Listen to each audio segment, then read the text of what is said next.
फिर से स्वागत है हमारे ब्रांड न्यू व्लॉग के अंदर। मैं आशा करता हूँ आप सब लोग स्वस्थ होंगे और अच्छे होंगे। दोस्तों आज हम जा रहे हैं देहरादून, उत्तराखंड, थोड़ी सी सैर करने के लिए। हमारी सैर कुछ ज़्यादा ही लंबी हो गई इस बार की और हमारी तैयारियाँ पूरी लगभग हो चुकी है। जहाज भी किचन में खाना बना रही है, तो मैं पहले जहाज़ को दिखाता हूँ क्या। ये देखिए आलू के पराठे बन रहे हैं, आलू के पराठे बन रहे हैं और साथ में रहेगा दूध। या थोड़ी देर में निकलने वाले हैं। आज इतने एक्साइटेड थे कि हम 5 बजे उठ गए।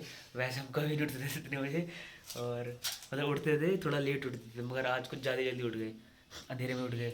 मुझे अपनी पहले बाइक धुलवाने जानी है और उसके बाद कल मैंने रात को ही सर्विस करवा ली थी।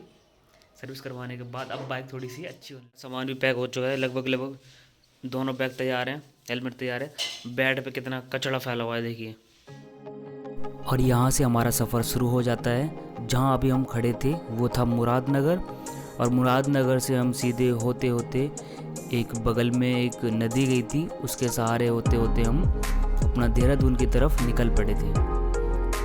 हालांकि हमने हाईवे का रास्ता नहीं चुना, और हाईवे का रास्ता ना चुनने का कारण यही था कि हमारे मैप ने हमें इस चीज़ की इजाज़त नहीं दी, क्योंकि जो मैप दिखा रहा था हम उसी के रास्ते चलते चले। तो दोस्तों अभी हमने लिया है मेरठ में पहला स्टॉप। ये देखो ये रहा हमारा लगेज, और ये है मेरठ का नज़ारा। यहाँ से ब्रेड पकौड़े लिए हैं हमने, और ये हमारी जहाज़ खा रही है ब्रेड पकौड़े। कुछ हम पराठे ले गए थे, साथ में चाय है। नाश्ता करते हैं फिर निकलते हैं यहाँ से। दोस्तों कितना भयंकर यहाँ से पानी का बहाव आ रहा है, ऊपर से पानी गिर रहा है और कितना झाग जैसा लग रहा है। और इसी के थ्रू यहाँ दीवार पे एक रेम्बो भी बन रहा है। देखो ये हल्का हल्का आपको रेम्बो दिखेगा, मगर आँखों से और ज़्यादा अच्छा दिख रहा है रेम्बो। ये देखो। मेरठ पे पहला स्टॉप लेने के बाद हमारी सवारी आगे की तरफ बढ़ चुकी थी। हम जा रहे थे अपर गंगा कनाल मार्ग की तरफ, जो कि ये पूरा रास्ता सीधा देहरादून हाईवे की तरफ निकल रहा था। यहाँ पे थोड़ा बहुत संकरा रास्ता भी था, बट हम आराम से चलते चले गए, क्योंकि हमारे मैप ने हमें दूसरा रास्ता दिखाया नहीं। अब हम जाके पहुँच चुके हैं दूसरे स्टॉप पर।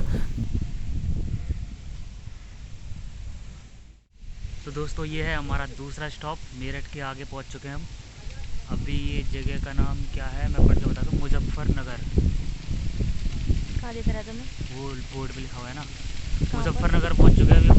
ये हमारा दूसरा स्टॉप है। लगभग हम कितना जा चुके हैं, आ चुके हैं कम से कम 170 किलोमीटर चल चुके हैं, और अभी भी यहाँ से देहरादून 100 किलोमीटर है। तो 100 किलोमीटर और जाना है। अब एक ही सांस में चले जाएंगे बिना अटके। बस यहाँ लेते हैं आधे घंटे का स्टॉप। अभी 2 बज चुके हैं और सीधा अब रुकेंगे देहरादून रेलवे स्टेशन।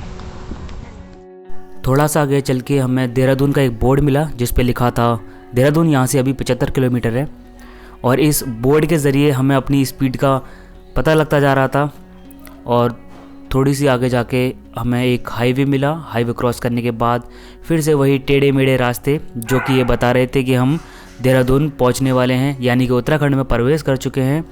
और यहाँ प्रवेश करने के बाद में फिर हमें कोई ब्रेक नहीं लेना था, क्योंकि यहाँ पे कोई ब्रेक लेने का रास्ता ही नहीं था। यहाँ पे रोड कुछ इस तरीके से थे कि गाड़ियाँ एक तरफ से रुक रही थी और एक तरफ से जा रही थी। देहरादून 21 किलोमीटर रह चुका था। आगे चले हम। जैसे जैसे हम और आगे बढ़ते जा रहे थे, मेरा मन और विचलित हो रहा था, क्योंकि यहाँ पे जो नज़ारे थे, जो पहाड़ थे, वो मन को सुकून दे रहे थे। क्योंकि यहाँ पे मेरा ये पहला सफ़र था, और इस सफ़र को मैं बहुत यादगार बनाना चाहता था, क्योंकि मैं हमेशा प्लेन जगह पे ही रहा हूँ और उत्तराखंड में ये मेरा पहला टूर था। तो मैं चाहता था कि ये हमेशा के लिए यादगार बने। थोड़ा और आगे जाके हमें एक बोर्ड मिला, जिस पे लिखा था घंटाघर 13 किलोमीटर, जो कि ये इस चीज़ का प्रमाण था कि हम देहरादून के अंदर एंटर हो चुके हैं। बट आगे जाके बाहर से आने वाली गाड़ियों का कुछ टेस्ट होना था, जो था कोविड टेस्ट, यानी कि RT-PCR टेस्ट।